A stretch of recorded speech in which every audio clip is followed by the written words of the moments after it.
how do I change my relationship with her or attitude towards money and wealth? And the context is my husband is on a very clear 2 to 3 year path to, life-changing generational wealth, which is awesome. Like, it's been a big life goal of his. Like, he's going to succeed. It's going to be awesome. Also, I don't know it's only a number until, it's real. But, it's just not what I want. And it, makes me scared of what the future holds. I've just never, ever, ever wanted money like that. And I don't know what to do about it. How long have you been married? I don't know 7 years. 7 years. How, after almost a decade, are you all just having this conversation that your two life goals are this far apart? Well, when we got together, he was already independently wealthy. He'd already had one business. He was making it. I had a successful career. I was very happy with it. I would call us right now, we're just happily upper middle class. And I'm happy with it. He's always had this goal. And I'll be honest, but how often does someone succeed at that level? It's not that I didn't believe him. It was I can be there for you if and when, it doesn't matter if you don't make it. I love you. It doesn't matter if you don't make that much money. I love you. But he's actually going to make it. And that's, I don't know how many people did it actually happen to. I think that was just my thinking. So why does money scare you? I just feel like it's when everything gets so easy, because money makes things easy. When it gets so easy, how do you still... Oh, sister, it doesn't make things easy. It gives you options. It does not make things easy. Yeah. It gives you tons of options. But man, things are complex and on top of complex. Yeah. Yeah, I guess it's just more you're right. Maybe in the day-to-day living, things feel easy. You can have convenience, you can have all that type of stuff. Sure. And I think I'm trying to protect my kids from that. I don't want them growing up with that. And he agrees with that. So we're on the same page with that. But I don't know how that looks. I don't know how to keep discipline when it's just everything can be at your fingertips. I just don't know how to set that up and keep us all on the right path of what I feel like is the right path for our characters and who we are, when there's so much access to anything and everything at any time. Okay, so this tells me two things. Either A, and maybe both. A, you already see signs of concern with who your husband is, and this is going to pour gasoline on that. Or you grew up with a relationship with money where it was those people spent money on that kind of crap, and we don't do that. That's not who we are. Yeah, I was probably what people would consider a silver spoon growing up myself. Okay. Private, elite high school, college paid for by my parents. But we were around much more money than we had. So it was we kind of were forced to be the responsible ones about the money around the people who were doing. You all had to go on budget ski trips to Aspen. Yes. No, it was not. You all had to share a private jet instead of just take your own. But yes, we're around celebrities and that's what the world we grew up in, and that wasn't us. And so I think I just internalized we just didn't have that, but all of our friends and all of the people around us did. So I don't know if I just internalized how to be responsible with it, or just that's just not me. I don't know what it was, but it's just I've never been motivated by money ever. It's just not been my motivator whatsoever. Never asked for a raise, a job that I had a very good paid job at. Just given, right? Okay, but that doesn't Rich Mullins is a famous theologian, and you may not even be a person of faith, but I love his statement. He said, Christians are often as proud of the things they don't have as people of immense wealth are of the things they do have. Yeah. It's the same pathology, just on the other side of the barbell. Yeah. And when I was driving an old used truck, not a cool one, but an embarrassing one, the number of times someone would pull up next to me in a Lexus and I'd be like, I can't believe that. Man, that was me. That was my problem. That was my story that I invented about that person. Because I don't know if that person gave away $25 million and if that's a used look. I don't know. I don't know their story. Right? The only thing you can control is who you are going to be with or without resources. And so let me talk to you about your husband. What signs are you already seeing that, this is not going to be good. This is going to be given somebody who struggles with alcoholism a big case of expensive bourbon.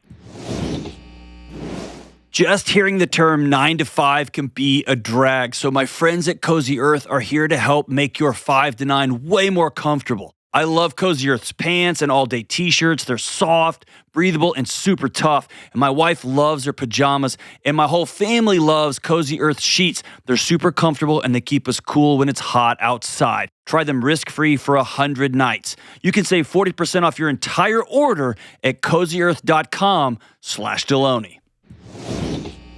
What signs are you already seeing that, this is not going to be good? This is going to be giving somebody who struggles with alcoholism a big case of expensive bourbon? No, I'd say there's two. One is even at our convenience is just key to him. So a little bit of laziness, I think, that might scares me a little. Okay. And then two, this one's not out of control. And I know what you think about gambling, but he sports bets on the side. It's not out of control right now. Okay. Right. I know it's not, but again, when you have access to, y'all share your money? In effect, yes. We have a shared account. He owns businesses though, so a lot of it moves in and out of those that I just. Okay, so let's let's be honest as we can. Okay, let's be transparently honest. You have no idea what he does with his money. Not all of it, correct. Yeah. Okay, so you don't know. And I would not have a career in front of a microphone or off a microphone if people who thought, no, this particular thing is under control. Yeah. You have something in your spirit that says, I just don't know. Yeah. Is that fair? Yeah. It's a question.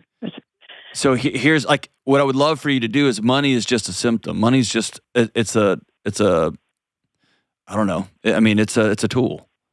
Mm-hmm. The bigger question is beginning to ask yourself, who are we? Who is he? Who am I going to become right now in this marriage? What would happen to us if if suddenly they launch an AI app tomorrow that eats your husband's business and it goes away, right? Who knows? Right. Or if he is the chief shareholder of NVIDIA and he's going to cash out in a couple of years, you're not going to have $1 trillion.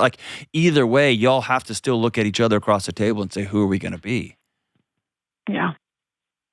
And if you are feeling unsafe as this thing gets bigger and bigger, then you got to be able to put that on a table. And if your marriage partner's all in with you, both feet in the boat, then they got to be able to hear that and say, okay, what must be true for us to both feel safe in this deal?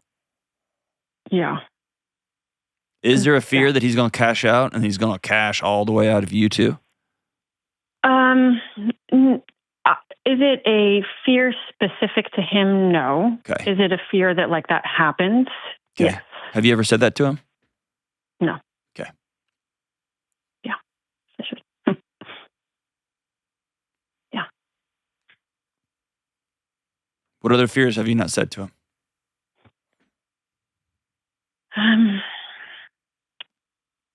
That is more about the kids and how they'll grow up. Okay.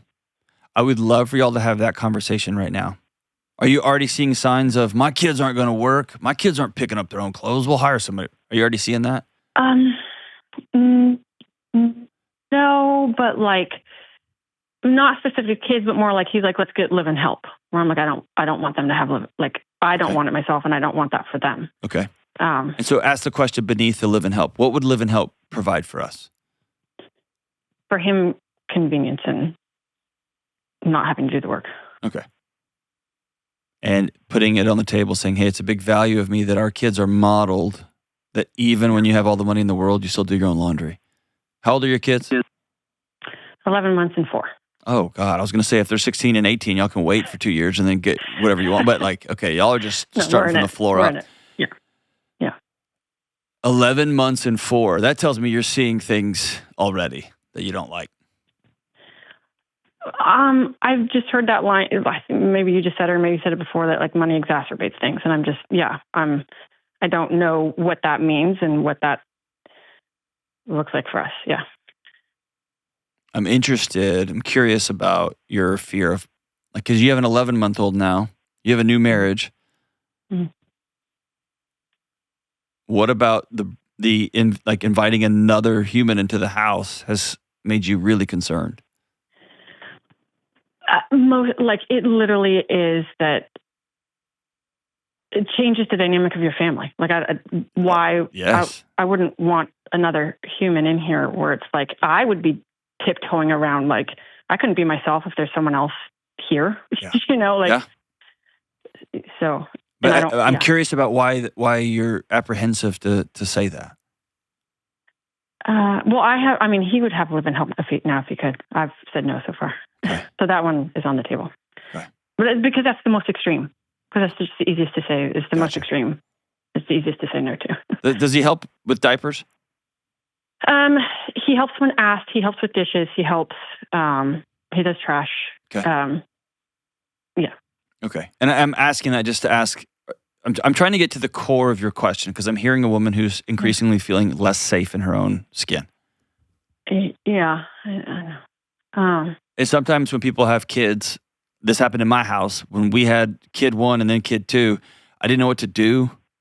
Mm-hmm. I felt so useless in my own house. I tried to solve that through work. Mm-hmm. Now I was working in education, so I wasn't going to ever make life-changing money, but like I was just doubling down on that. Yeah. But that's what I'm trying to get at. It doesn't sound like that's the case here. No, I don't think. So even as of right now, I had a great career, which chose myself to walk away from the career to take the care of the kids right now. But like, even if I wanted to go back, like, I can't go back. If we're going to have that money, it's silly and stupid. Like, so that has been decided for me too. Like, said who? No one, but like, who has that money and has a wife that works? That's just not the vast majority of people I work with and have worked with for my whole career. I'm not saying it's right or wrong. I'm just saying that narrative isn't a true story. That's a story that you've told yourself, and that might be one of your values, and that's great. Yeah. But if increasingly you being out of the workforce and your husband sort of sharing money, but I don't really know how things are working, and I just keep hearing these more zeros getting added on to the sale of this potential business one day, and you're increasingly feeling less and less and less safe, then I want to put that on the table. And I don't know that going back to work cures it, but it might. Yeah. Or the fear of money may be just where your anxiety dart game landed, and you're feeling more and more anxious as you feel less and less control of your own life. Yeah, that's probably more it. Yeah. Because here's the fear. My fear is you solve the money thing. Like, y'all he's like, oh, fine, dude. Maybe he's a great guy. Like, yeah, we'll put it all in the same account. You can see all my business accounts. That's no problem. And it will just move to the next thing because you're not dealing with the core issue, which is I'm feeling less and less purpose, less and less skills, or I don't know, this is me just spitballing here, throwing spaghetti against the wall. But if you quit a high-paying job where you were very successful to be a stay-at-home mom, then your husband comes home and is like, I want to hire some help full-time. I can imagine being like, well, crap, what did I just do? You know what I mean? Like, I'd feel pretty small. Yeah, I think that's a good way to put it. Like, I just don't even know, like, what is my role there it is in that scenario? Like, I'm expendable. Okay, there it is. You said it. Yeah. Yeah. And if you have everything, you can just hire it out. Yeah. And now you're married to somebody who's got resources to the end of the moon and back. And even your language, he's going to make a lot of money. I know. I would love, if it's safe, I would love for you to be able to sit at the table and say, hey, with all of these resources that are coming our way, with you wanting to hire help that I quit my job to really take on, if we're going to hire private tutors and private schools and like, I'm beginning to feel expendable in my own house. I don't feel like I'm going to have a purpose here. So have the conversation now before the big check comes. It's much easier to have this conversation philosophically when there's so much more on the table before all that money starts coming in.